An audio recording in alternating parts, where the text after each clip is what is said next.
You're listening to PetLifeRadio.com. Wynn with Dogs is brought to you by Dog.com. For everything and anything dog, shop Dog.com today for all the top brands. Greenies, Frontline, Kong, Nylabone, Royal Canin, and more. Shop at Dog.com and use the promo code SADWYNN, SADWYNN, and get $15 off your order of $75 or more. Got questions about your hound's health? Need the facts on Fido's fitness or food? You want to unleash your pup's potential? Well, you've come to the right place because it's time to win with dogs. Here, we learn how easy it is to naturally improve the lives of our furry friends. So sit, stay, and get ready to win with dogs. With me, Raquel Wynn. Hello, listeners. Welcome to Pet Life Radio and Win with Dogs. I'm your host, Raquel. Thanks for joining us today. Today, my guest is Dr. Al Townshend. I'm super stoked about this one. As all you listeners know, one of my passions is dog health and nutrition. Any of you who have my book would know about my obsession with exercise and nutrition for dogs. Dr. Al is with us today. He's practiced veterinary care for over 30 years and has his own practice up in Maryland. He is a graduate of University of Georgia. Go Southerners. Yay, South. Yay, South. Dr. Al also believes in superior nutrition and exercise. He's done tons of work with the Iditarod dogs, which talk about some extreme athletes those dogs are. So I'm real excited to get some of his perspective on how to have a happy, healthy pup and what kinds of foods and exercise to interject into your pet's life. So stay tuned. We will be right back to talk with Dr. Al Townshend. Don't go away. Hey, don't you go anywhere. We'll be right back to Win with Dogs right after this quick water break.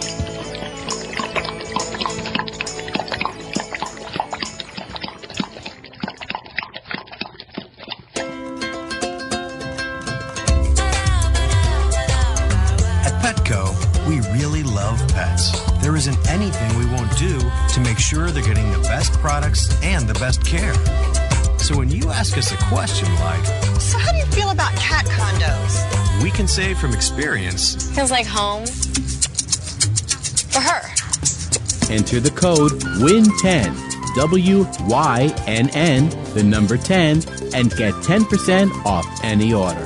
No minimum at petco.com. FTD's network of over 40,000 florists around the world have been creating beautiful handcrafted arrangements for 100 years. Each arrangement is delivered the same day and backed by FTD's 7-day satisfaction guarantee. For a century, people have trusted their most important occasions to the flower experts at FTD. Since Pet Life Radio is all about puppy dogs and flowers, our listeners, that's you, can get a 20% discount on your order. Go to fleurop.com and use the code WYNN1234 at checkout. FLEUROP.com, code word WYNN1234. How would you like your business to reach out and invite in our audience? We have a brand new trademark concept called Info Seeds. Info Seeds are short 20-second seeds of information about your place of business, practice, or service. We only have a limited number of slots left. For more information, visit PetLifeRadio.com. Click on sponsorship information. There you can listen to a sample of Info Seed or email us at PetLifeRadio.com. Remember, only a limited number of opportunities are available. This year, Americans are expected to spend a jaw-dropping $36 billion on their pets. From lighted leashes to high-end spa products, the discriminating pet owner can find just about anything to pamper his or her pet. Hi, this is Michelle Fern. Join me every week for Best Bets for Pets, where we'll talk about the latest pet products and talk to the companies that make them. Best Bets for Pets, every week, only on PetLifeRadio.com.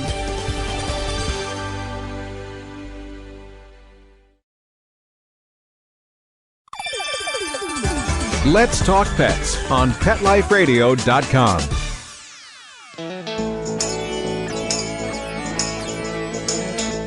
Thanks for hanging around. We're back to Wynn with Dogs with me, Raquel Wynn, on Pet Life Radio. Welcome back to the show. Thanks for being with us again. Dr. Al Townshend is our guest. Dr. Al, how are you today? Thanks for joining us. Thank you, Raquel. I'm really happy to be here. It's always a pleasure to talk about nutrition and exercise and how important they are for our pets. Absolutely. Let's just jump right into it. You've been a vet for many years, and I'm sure you've seen the changing tides of our perspectives on what animals need to be healthy. Right now in today's environment, there is a huge focus on pet nutrition and pet exercise, just like there is with the humans. And I have often talked with owners about nutrition. It seems to me that they don't really understand, A, what they're feeding their dogs, or B, what they need to feed their dogs.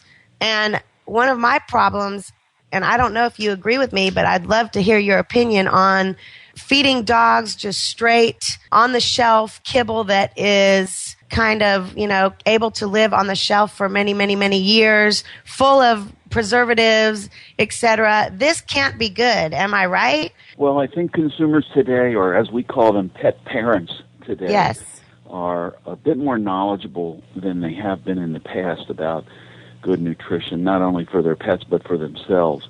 It seems as though many consumers are really doing some homework about the benefits of good natural nutrition, and that would be nutrition that's naturally preserved, not chemically preserved, has right. as few synthetic ingredients in it as possible, looking for natural benefits beyond basic nutrition. We call those holistic benefits, or benefits that go beyond providing basic protein, fats, and carbohydrates, and benefits the whole body by increasing the immune system, enhancing the immune system, and also protecting the body and providing optimum digestion and health for the animal. Yes. I think consumers are looking for those, and as a result, the pet industry, or the pet food industry, has really begun to make better products than we have in the past. I agree. I know that one of your favorite foods is Eagle Pack, and there's a holistic kind of branch of that food also for pets that are not extreme athletes like your Iditarod dogs. And I wonder if people are just wanting to make a change in their dog's diet, let's just start by having them look on their own shelves. What are some ingredients that they do not want to see in their pet foods? And in many common pet foods that I won't mention any names, but some that claim to be, some that are in your veterinarian's office actually are not the best sometimes. So are there any things that they should look out for and maybe not want to see in their food ingredients? Well, it is very confusing to consumers because there are so many pet foods out there today. And, of course, each pet food company is marketing and advertising their products and professing the benefits of those products. So it is very, very confusing. I think today you'll find that the fastest growing part of the pet food industry is that natural or holistic segment. And those foods contain lots and lots of really great things.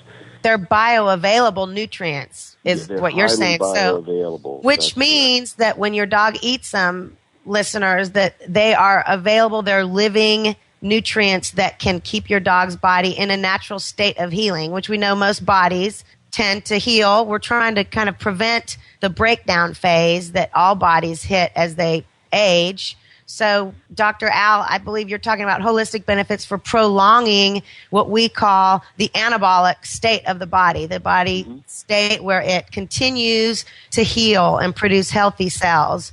So going for more of a holistic pet food, even, if people want to cook for their own pets, which I do, dehydrated fruits and vegetables and organic meats, I feed those to my dogs, but I know that I have to supplement some of that with some vitamins and nutrients. One of my favorite things for dogs is, and tell me what you think about this list, I think dogs need to be on good omegas just like humans. Mm-hmm. Probiotics for good digestive health, a multivitamin, and a good strong antioxidant, either through vegetables and fruits or getting just an antioxidant formula in a vitamin form. And these are all available to our pets now, aren't they not? Yes, as a matter of fact, we have all of those in our foods.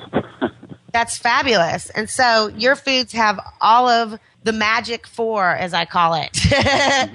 The magic four available. So if your dog is, let's say, experiencing ear problems and allergies and gaining weight and lethargy, these could be simple nutritional lackings in the diet, right? They can be lackings, but they can also require specific diets for things like allergies. If your dog is allergic to chicken, you wouldn't want to feed a diet that had chicken in it.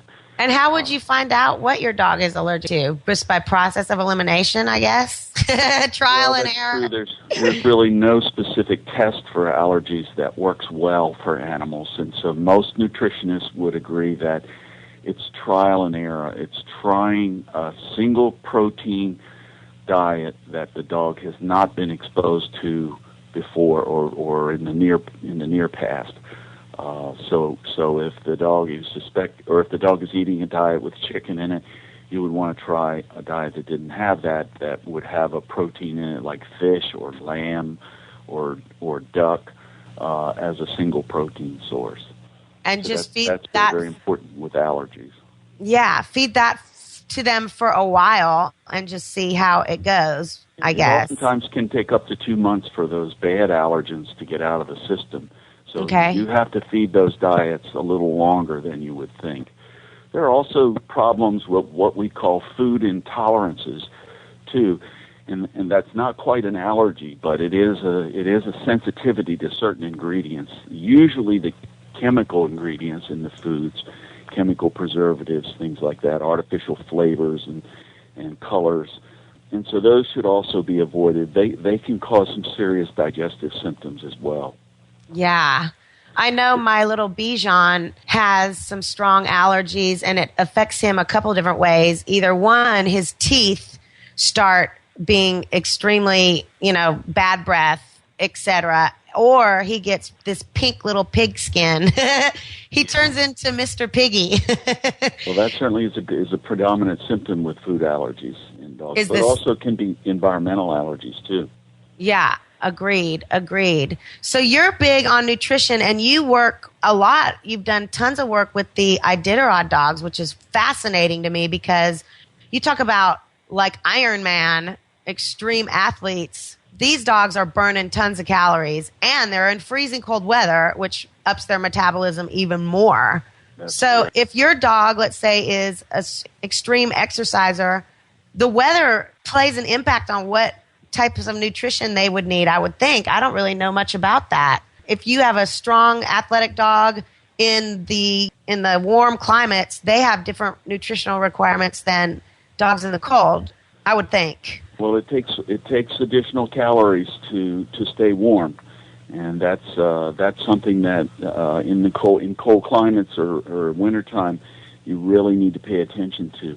Most animals do need additional calories, even if they're inside dogs and just go out to exercise. They still need a bit of extra calories in the wintertime in order to maintain their weight. Yeah, definitely. So that's really important. What about the Iditarod dogs? What does their typical training consist of? I mean, they're doing miles a day, aren't they? Well, the Iditarod is going on right now. Actually, I just returned from the race. I wasn't able to go out on the trail this year as a veterinarian, but I did go up for the start of the race, and they will burn anywhere from 10 to 12,000 calories a day. Oh man! For those of you listening and have clocked your caloric count on, let's say, the treadmill, 10 to 12,000 calories. We're talking about 15 hours on the treadmill, nonstop. If you equate that to a human, in a 150-pound human, these dogs only weigh about 55 to 60 pounds. You equate that to a 150-pound human, that person would have to eat 50 Big Macs a day. Oh my God!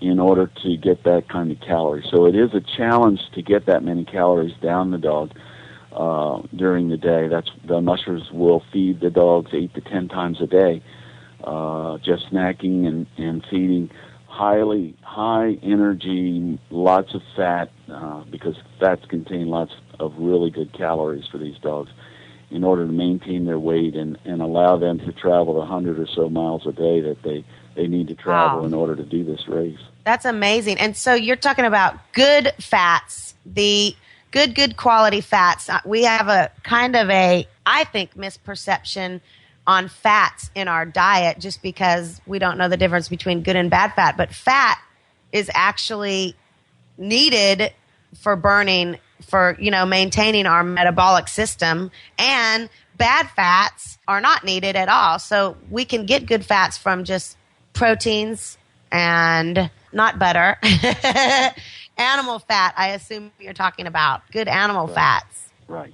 Cool. Dogs are carnivores, basically, and they do best when their calories come from protein and fat as opposed to carbohydrates.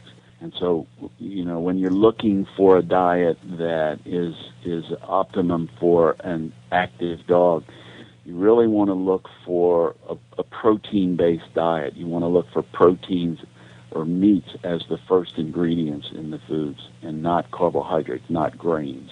Grains are not bad if they're used in the proper amounts, but you wouldn't want them to be one of the first ingredients in the diet, because first ingredients are the predominant ingredients in the diet as they're listed on the ingredient panel.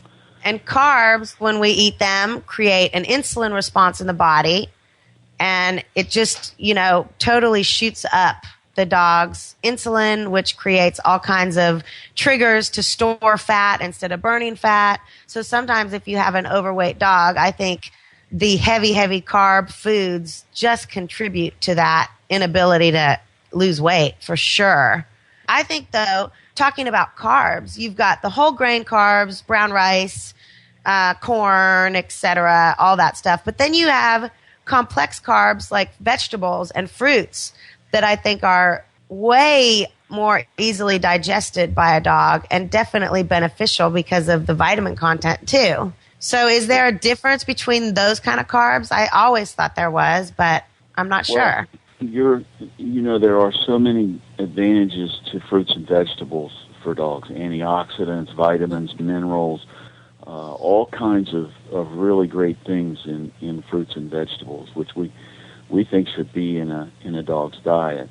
Carbohydrates are something that is a benefit to an animal. It's just a matter of how many you give or how much you give. And you really want most of the calories to come from protein and fat, not carbohydrates. Rice and corn and those, if they're prepared properly and used in the proper amounts, they really do work well for an animal. You just don't want to use too much of those. Yeah, because I know a lot of dogs are corn insensitive. There's all kinds of allergies that pop up there. So you would definitely not be an advocate for a vegetarian diet for a dog, I'm assuming. No, that's correct. A vegetarian diet would be predominantly carbohydrates, obviously, and athletic dogs, working dogs do not do well. That's one big difference between humans and dogs, is that humans can load up on carbohydrates or they can load up on protein and fat and do really well. Marathoners can do really well. Dogs do not do well trying to load them up on carbohydrates. They, as you mentioned with the insulin problems, they will crash and burn pretty quickly. Yeah. So it really is important to use carbohydrates, but just not a lot in an athletic, active dog's diet.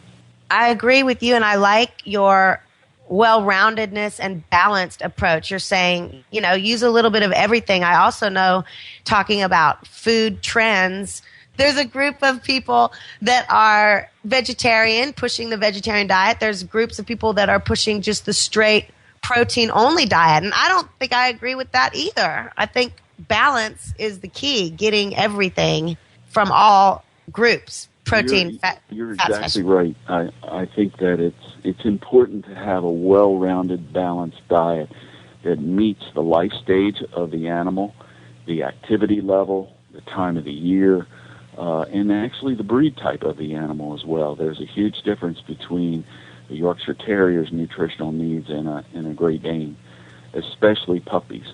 So it's really important to have a specific diet that addresses life stage and breed type, as well as all these other things that I just mentioned.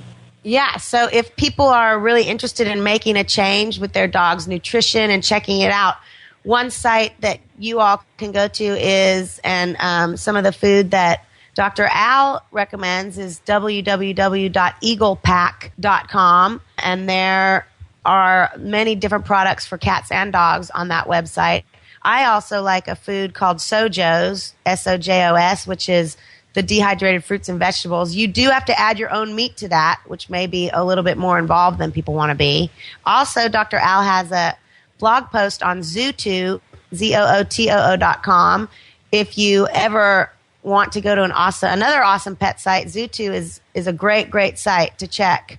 But Dr. Al, I want to talk a little bit more. Let's take a quick break. I want to talk a little bit more about exercise and some of the things you've seen in your practice in terms of injury prevention, etc. So please don't go away.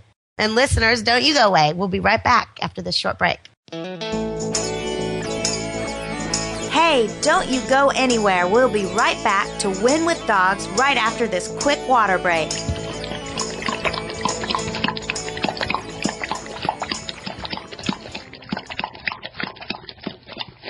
Love your pets but wish their medications were a lot less expensive? They are at 1-800-PET-MEDS. You'll not only save on flea and heartworm medications, but on prescriptions for arthritis, incontinence, thyroid, and more. And you get fast service, free shipping, and a 100% satisfaction guarantee. Plus, our licensed pharmacists ensure accuracy, monitor drug interaction, and more. See why over 5 million people have trusted their pet's health to 1-800-PET-MEDS, America's largest pet pharmacy. Call now or order online. Go to petmeds.com/win, WYNN, to get 10% off any order and free shipping on orders of $39 or more at petmeds.com. There's a movement afoot. ShoeBuy.com. Join the millions of people who shop ShoeBuy.com's over 400 brands and 500,000 products. Order now and get free shipping and free return shipping. ShoeBuy.com, the world's greatest shoe store. Walk your dog in style and comfort. Enter the code WYNN, WYNN, at checkout and get a 10% discount plus free shipping at ShoeBuy.com. How would you like your business to reach out and invite in our audience? We have a brand new trademark concept called InfoSeeds. InfoSeeds are short 20-second seeds of information about your place of business, practice, or service. Is the best, most cost-effective way to invite us in. We only have a limited number of slots left. For more information, visit the website PetLifeRadio.com. Click on sponsorship information. There you can listen to a sample of InfoSeed. Remember, only a limited number of opportunities are available. Pets can be a wonderful addition to your life because they're a member of the family. Keeping them healthy and happy is important. Pet Life Radio presents The Pet Doctor with veterinary media consultant and veterinarian Dr. Bernadine Cruz. Whether you have a dog, cat, reptile, or rabbit, you'll find answers for your pets straight from the vets. The Pet Doctor, on demand every week, only on PetLifeRadio.com.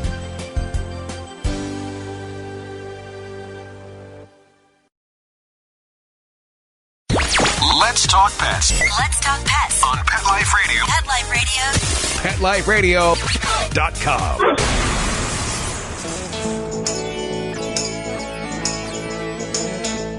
Thanks for hanging around. We're back to Win with Dogs with me, Raquel Wynn, on Pet Life Radio. We are back again with Dr. Al Townshend. Thank you for listening. We've been talking about just the benefits of feeding your dogs the right thing and how extremely important that is to longevity in your dog, which leads me to my next grouping, my next subject matter, and that is how to keep your dog healthy and injury-free, just like us, Dr. Al. They get body breakdown. They have knee injuries. They have shoulder injuries. They just get creaky when they're moving around. what is I've always say movement is how the body heals, and keeping the dog moving. The best ways to get your dog, if your dog does not want to move, into the exercise mode. We have lots of couch canines out there. I think it's important to start early when the dog is a puppy. Yep. And for the pet parent to actually get in the habit of providing not only optimum nutrition, but regular exercise. I think that's essential in a long and happy life for a pet. Conditioning is really important. Going back just a little bit I think good genetics is important. Yeah. We want to make sure that our dog is not likely to have any issues like hip dysplasia, elbow dysplasia. So looking into an animal's pedigree if possible, looking for a good, healthy gene pool is really important. And then start early with a pup and exercise, because conditioning, strengthening muscles, toning muscles, building muscles is really, really important in a safe time for the animal, an animal that would be less likely to have a knee injury or an elbow injury if they're conditioned really well. I agree, because that just strengthens all the ligaments, all of the muscles. It keeps the fascial layer hydrated. All these things are important to prevent body breakdown. And I'm thinking, I have 3 dogs in our house, and we have a large fenced-in backyard. And I know that a lot of people say, well, my dogs play with each other. They run around the backyard. They're playing. Does this equal exercise in your mind? Just running around? Or do you think devoted time needs to be set aside for that intent of I'm going to exercise with my animal? Many times going in the backyard is just going in and laying down underneath the tree and kind of watching the world go by. Yes, you've seen my backyard. So I think it's important that we stimulate exercise. If you have a dog that enjoys retrieving a ball, or going swimming, or even just taking a walk, I think it's really better exercise than walking away from them in the backyard. It's important, I agree. And it's important to the bond that we have with our pets, too, that we do that together. Yes. We walk, or we chase the ball, we throw the ball. All those things increases or improves that relationship and tightens that relationship that we have with our pets. They look forward to those times when they're out there with their owner and able to do things together and explore new environments by taking a walk. So I think exercise is really important, not only for the pet, but for the pet parent as well. Yes. We now know that probably there are just as high a percentage of overweight animals as there are people in the United States.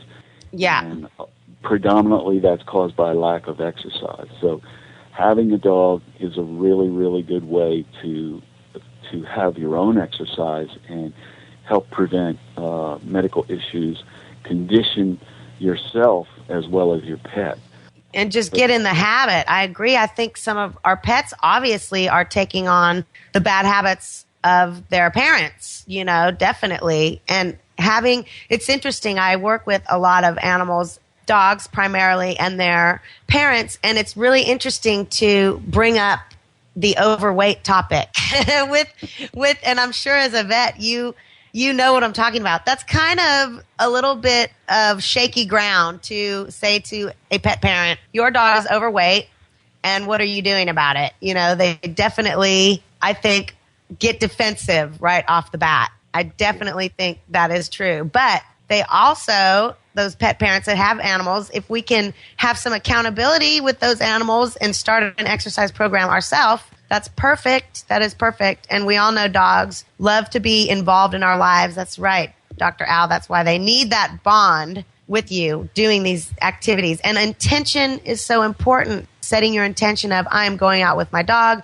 We are exercising. Don't we feel good? Our bodies are healing and moving, etc. How much exercise do you think you need to have a day or a week? How consistent should a animal and his parent be? I think that depends on the animal and on the pet parent as well. If you have a really active Jack Russell Terrier, they may need a little bit more exercise than an older Cocker Spaniel. Yeah, good choice. the metabolic rate is a little bit different, and so it really varies.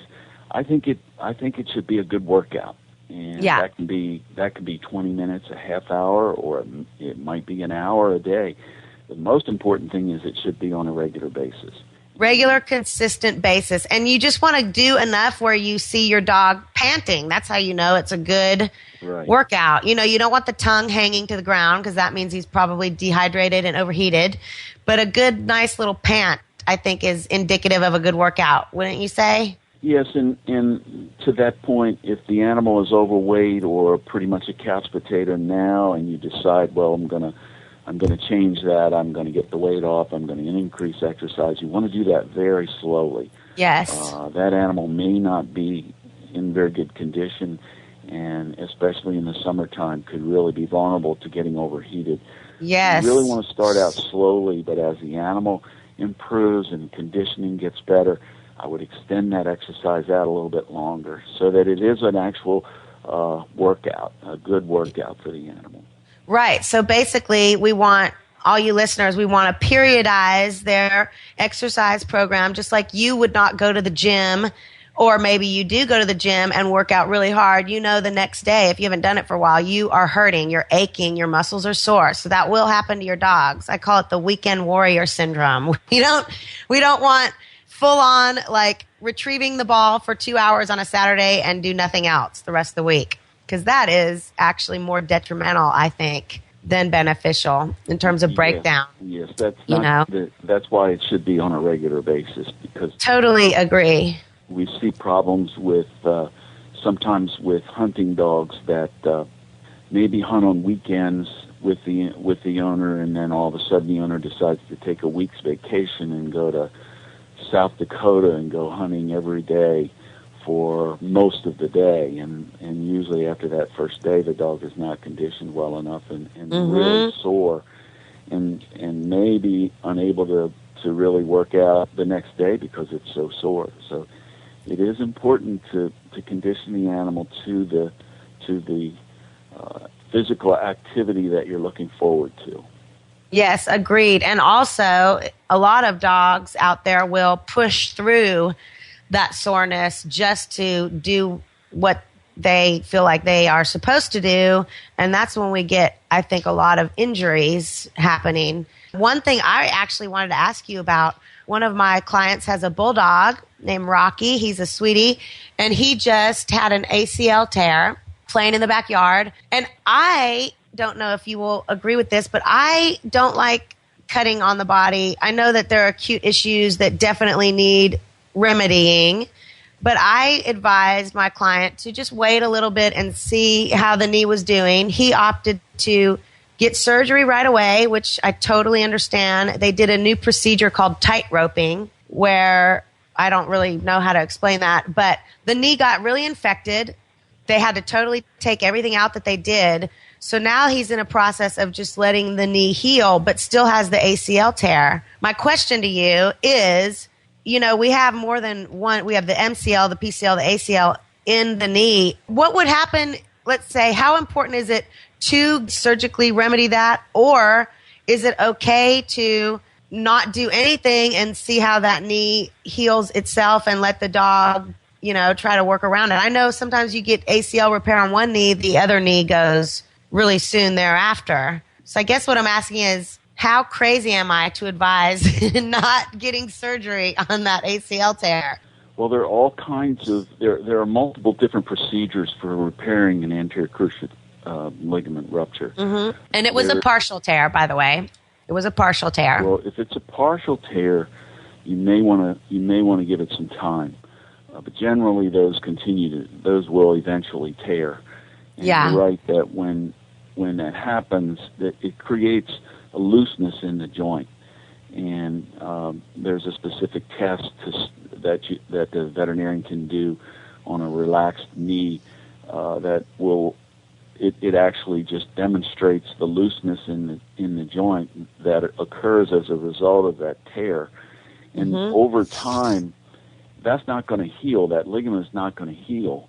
But over time, the problem is arthritis that develops. The problems with surgeries are that arthritis can still develop. Anytime you have joint surgery, there's a real increased risk of later in life having some significant arthritis as a result of that. So in both cases, whether you have surgery or whether you don't have surgery, there is a potential for arthritis. It's been my experience that there's less potential with the proper surgery procedure on those animals. And that can vary depending on the athletic ability of the animal. If you're talking about a sled dog or you're talking about a hunting dog that's really active, there's some really detailed procedures that I would recommend. If you have an older, overweight animal, you might not need to do quite as drastic as surgery. You might be able to do that kind of tightening thing that you described. But at the same time, exercise is important, or I guess I should say therapy, physical therapy after the surgery is really, really important. Getting the animal up and walking and using the leg. If it's overweight, getting weight off the animal. Conditioning those muscles, because we get around not just with the bones in our body and the joints, but our muscles have to be in good shape in order to support those bones as well. And those joints. So, and thank you for saying that, because I know that a lot of people, I work with a lot of animal injury issues. I do that with humans and with dogs. And it's really interesting. A lot of times people, let's say a dog has had a knee surgery, I will come in and start gently stretching, flexing, and extending the knee, doing light massage on the quad, hamstring, etc.